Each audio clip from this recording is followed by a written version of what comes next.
आज के इस वीडियो में हम आपको बॉलीवुड का जाना माना नाम वी शांताराम की फैमिली से जुड़ी एक ऐसी एक्ट्रेस के बारे में बताने वाले हैं जिन्होंने मराठी फिल्मों के एक सफल एक्टर और निर्देशक की बेटी होने के बावजूद भी बॉलीवुड में अपनी इमेज को तोड़ने के लिए अच्छा खासा स्ट्रगल किया, लेकिन बावजूद इसके वो अपनी छोटी बहन की इमेज को नहीं तोड़ पाई। अपने ही जमाने की दूसरी एक्ट्रेसेस जैसे कि साधना और हेलेन जैसी एक्ट्रेसेस की दोस्त होने के बावजूद भी वो उनकी तरह फिल्मों में ग्लैमरस लाइफ नहीं जी पाईं।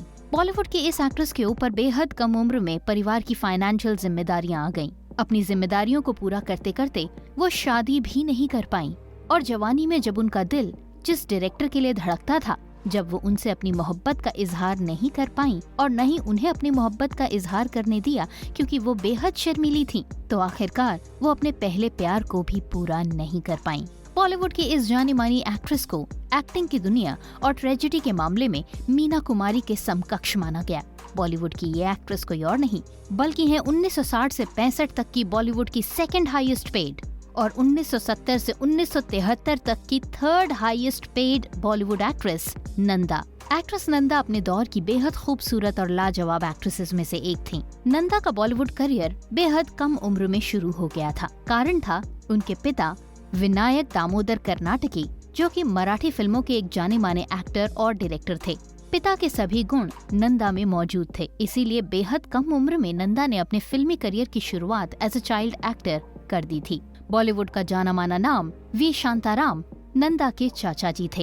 एक्ट्रेस नंदा के परिवार में हर दिन शूटिंग होना, एक्टिंग करना एक आम बात थी। लिहाजा जब एक दिन नंदा को एक फिल्म की शूटिंग के लिए बाल कटवाने के लिए पिताजी ने कहा तो नंदा ने साफ इनकार कर दिया। शूटिंग के लिए वो तैयार थी लेकिन बाल कटवाने के लिए नहीं। माँ के बहुत समझाने के बाद आखिरकार नंदा ने अपने बाल लड़कों की तरह कटवा दिए और अगले दिन फिल्म की शूटिंग के लिए चली गयी। ये वो फिल्म थी जिसे एक्ट्रेस नंदा के पिता दामोदर खुद ही डायरेक्ट कर रहे थे, लेकिन इससे पहले कि ये फिल्म रिलीज हो पाती नंदा के पिता का अचानक निधन हो गया। धीरे धीरे घर की माली हालत बिगड़ने लगी और परिवार की जिम्मेदारियों का बोझ नंदा के छोटे छोटे कंधों पर आ गया। अब नंदा को फिल्मों में काम करने के अलावा और कोई चारा नहीं था। नंदा एक्सपीरियंस्ड भी थी और वो अपने काम में टैलेंटेड और प्रोफेशनल भी थी। नंदा के चेहरे की सादगी और मासूमियत की वजह से अक्सर उन्हें फिल्मों में कास्ट कर लिया जाता था। नंदा के जीवन में एक समय वो भी था जब वो रेडियो और स्टेज दोनों पर एक साथ काम कर रही थीं। सिर्फ 10 साल की उम्र में ही नंदा हीरोइन बन चुकी थीं। हिंदी सिनेमा में नहीं बल्कि मराठी सिनेमा में। नंदा की एक्टिंग को भारत के पूर्व प्रधानमंत्री जवाहरलाल नेहरू तक पसंद करते थे और इसी वजह से उन्होंने नंदा को बेहद कम उम्र में एक विशेष पुरस्कार से भी नवाजा था। नंदा ने कुल 8 गुजराती फिल्मों में काम किया। हिंदी फिल्मों में नंदा ने बतौर एक्ट्रेस 1997 में अपने चाचा वी शांताराम की फिल्म तूफान और दिया में काम किया। 1969 में नंदा ने फिल्म छोटी बहन में राजेंद्र कुमार की अंधी बहन का किरदार निभाया, जिसमें उनकी एक्टिंग लोगों को खूब पसंद आई और उस साल राखी पर नंदा को सैकड़ों राखियां भेजी गईं। इसी साल राजेंद्र कुमार के साथ उनकी फिल्म धूल के फूल भी सुपर हिट रही और इस फिल्म ने नंदा को बुलंदियों पर पहुंचा दिया। अपने फिल्मी करियर में नंदा लगातार बड़े बड़े एक्टर्स की छोटी बहन के किरदार निभा रही थीं और लोग उनके इस किरदार को बाकायदा खूब पसंद भी कर रहे थे।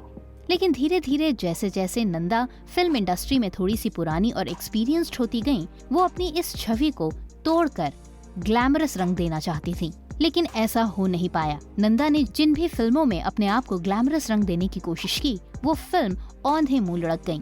नंदा अपनी समकालीन हेलेन और साधना की तरह फिल्मों में अपने ग्लैमरस लुक को लेकर काफी समय तक इसी कोशिश में रहीं कि उनका भी वैसा ही ग्लैमरस लुक और अंदाज दर्शक पसंद करें, लेकिन दर्शकों को नंदा का वही शर्मीला और मासूम अंदाज पसंद था, क्योंकि नंदा वाकई बेहद शर्मीली थी।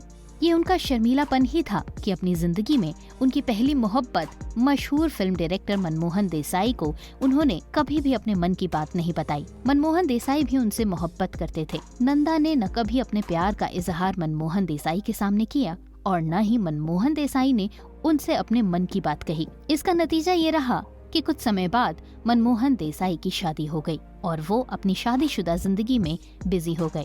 लेकिन इसके बाद नंदा तन्हाई और गुमनामी के अंधेरों में खो गई और फिल्मों में भी नंदा का करियर डगमगाने लगा। कुछ समय बाद फिल्म डायरेक्टर मनमोहन देसाई की पत्नी का निधन हो गया, जिसके बाद मनमोहन देसाई ने नंदा तक अपनी मोहब्बत का पैगाम पहुंचाने का अपना फैसला पक्का कर लिया। इस बार जब मनमोहन देसाई ने नंदा से अपने प्यार का इजहार किया तो नंदा ने इसे कबूल कर लिया, लेकिन तब तक नंदा की उम्र 52 साल हो चुकी थी। 1992 में 53 साल की नंदा ने मनमोहन से सगाई कर ली। नंदा की जिंदगी का ये गोल्डन टाइम था। मनमोहन देसाई के साथ वो अपनी जिंदगी के वो सभी सपने पूरे कर लेना चाहती थीं, जो उन्होंने सिर्फ और सिर्फ ख्वाबों में देखे थे। लेकिन शायद किस्मत को कुछ और ही मंजूर था। सगाई के 2 साल बाद मनमोहन देसाई की एक हादसे में मौत हो गई और नंदा कभी भी मनमोहन देसाई से शादी नहीं कर पाईं और आजीवन कुंवारी ही रह गईं। ऐसा सुनने में आता है कि नंदा जब कभी भी बाहर जाती तो वो सफेद साड़ी पहनती थी, क्योंकि वो मन ही मन मनमोहन देसाई को अपना पति मान चुकी थी और उनके निधन के बाद काफी अकेली पड़ गई थी, जिसके बाद उन्होंने लोगों से मिलना जुलना और ज्यादा बातचीत करनी बंद कर दी। वो सिर्फ अपनी खास दोस्तों माला सिन्हा, वहीदा रहमान, साधना और सायरा बानो से ही कभी कभी मिलती थी। साल 2014 में 75 साल की उम्र में एक्ट्रेस नंदा का हार्ट अटैक के कारण निधन हो गया। तो ये था हमारा आज का वीडियो, जिसमें हमने आपको बॉलीवुड एक्ट्रेस नंदा की जिंदगी से जुड़े हुए कुछ ऐसे राज बताए जिन्हें जानकर शायद आपको भी हैरानी हुई हो। वीडियो अच्छा लगा हो तो इसे ज्यादा से ज्यादा शेयर कीजिए, चैनल को सब्सक्राइब कीजिए, पेज को लाइक कीजिए और इसी तरह से हमारे साथ जुड़ते चले जाइए। आज के लिए बस इतना ही। अगले वीडियो के साथ बहुत जल्द होती है आपसे दोबारा मुलाकात। तब तक के लिए नमस्कार।